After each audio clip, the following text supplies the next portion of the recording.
over the last month, dozens of dogs have had to be put down in Atascosa County. This comes at a time when the shelter faces severe overcrowding issues. We got a chance to sit down with Atascosa County's shelter director, Sarah Rain, to learn more about this issue with deadly consequences.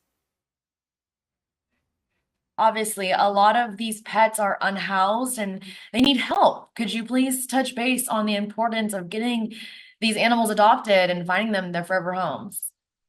So we have a huge overpopulation problem here in this area, and we simply cannot keep up. And we need help getting these guys into homes as much as we can. I know everybody's in the same boat as us. All of the shelters are full, but we have some really good dogs and some really good cats that need homes. How many spaces would you guys say you have as a whole, and then how many do you have that are available right now? So this morning when we walked through, we had 2 open kennels. We have a total of 48 runs for dogs in our kennel area, and then we have 3 quarantine kennels, which those are used just to house bite quarantine cases, because we also do that for the entire county as well. So we can hold up to 96 dogs if we double them in our kennel runs. But then we also utilize wire crates for some of our smaller dogs. So if we get any like Chihuahuas or Dachshunds or things like that in, we can use wire kennels to house those as well. But we generally have, on average, somewhere around 100 dogs and maybe 20 cats daily. Wow. And how many, could you give us a guesstimate, are being brought in on a weekly basis?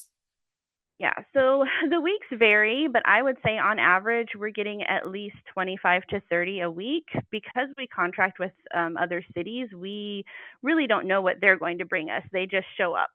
So they could not come in at all that week. They could come in 5 times and have 20 dogs. It kind of really just varies. And as you mentioned, it's very challenging to try to place these animals in a shelter that's already overcrowded.